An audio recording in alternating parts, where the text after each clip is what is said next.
I recommend a few books per year. Some of those are targeted at a certain group of viewers because some books are mainly relevant for a specific audience. But occasionally, there's a book that everyone needs, at least everyone who watches my channel.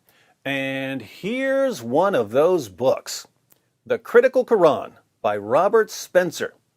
How do I know that Robert Spencer's Critical Quran is a masterpiece? Two ways. First, it's by Robert Spencer. Robert only puts out extremely high quality content, especially when it's a project like this. Second, true story, I put together a little test before I started reading. I decided that I would read the first chapter, Surat Al-Fatiha, but that before reading, I would make a mental list of the points that definitely needed to be included in the commentary. Robert's main focus for the past 2 decades has been on jihad, but there are a lot of important problems in the Quran that have nothing to do with jihad, so I wanted to know if Robert was going to cover them. Those of you who've had a lot of discussions or arguments with our Muslim friends over the years may know what the main problems with Surat Al-Fatiha are. I made a mental list of 4 things that were most important before I went to the chapter in the Critical Quran. Here's what I came up with before going to the text. 1. Muhammad's companion, Ibn Masud, didn't believe that Surat Al-Fatiha is supposed to be in the Quran. The Quran is supposed to be Allah speaking to man, not man speaking to Allah. But Surat Al-Fatiha is a prayer to Allah. So Ibn Masud concluded that this chapter shouldn't be in the Quran. This is a massive problem because Muhammad told his followers, if you want to learn the Quran, learn it from Ibn Masud. And Ibn Masud had a different Quran from the one Muslims have today. 2. Surat Al-Fatiha is a prayer. But normally in the Quran, when Allah is telling human beings to say something, He begins with the word say. He says, say this. But Surat Al-Fatiha doesn't begin with say this, which means that since the Quran is Allah's eternal speech, Allah has been reciting a prayer for all eternity. Why is this relevant? Well, Surat Al-Fatiha says, praise be to Allah, and guide us to the straight path.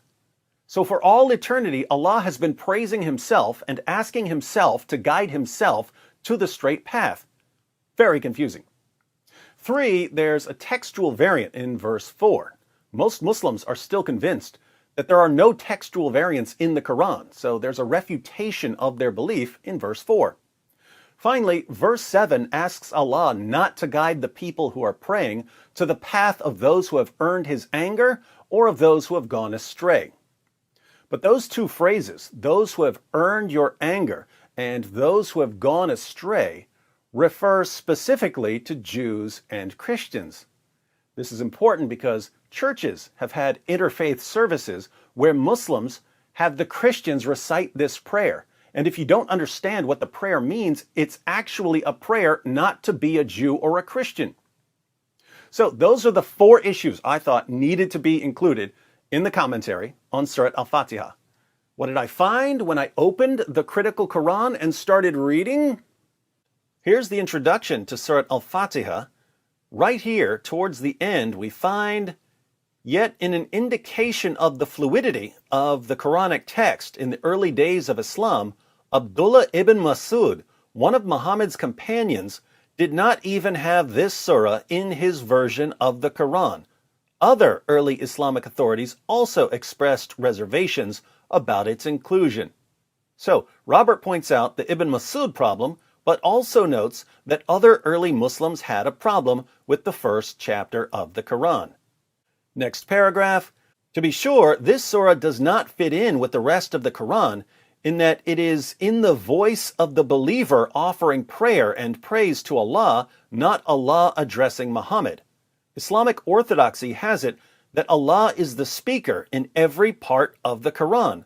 So with Al-Fatiha, the believer must accept that the deity is explaining how he should be prayed to without explaining directly that that is what he is doing. So Muslims have to assume that Allah wants them to say this even though it's Allah speaking, meaning that Allah has been reciting a prayer from all eternity. Looks like Robert's 2 for 2 so far. Then we have the surah. In the name of Allah, the Compassionate, the Merciful, praise be to Allah, the Lord of the worlds, the Compassionate, the Merciful, Master of the Day of Judgment. You do we worship, you do we ask for help. Guide us to the straight path, the path of those whom you have favored, not of those who have earned your anger, or of those who have gone astray. We go to the comments and we find more about the problem of Allah reciting this prayer. In Islamic theology, Allah is the speaker of every word of the Quran.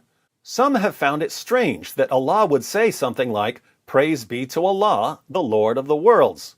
But Islamic tradition holds that Allah revealed this prayer to Muhammad early in his career as a prophet, which began in the year 610 AD when he received his first revelation from Allah through the angel Gabriel, a revelation that is now contained in the Quran's 96th surah, so that the Muslims would know how to pray. So we've got the problem and the standard Muslim response to the problem. Then we have a note on verse 4. Instead of Master of the Day of Judgment, the Warsh Quran has King of the Day of Judgment.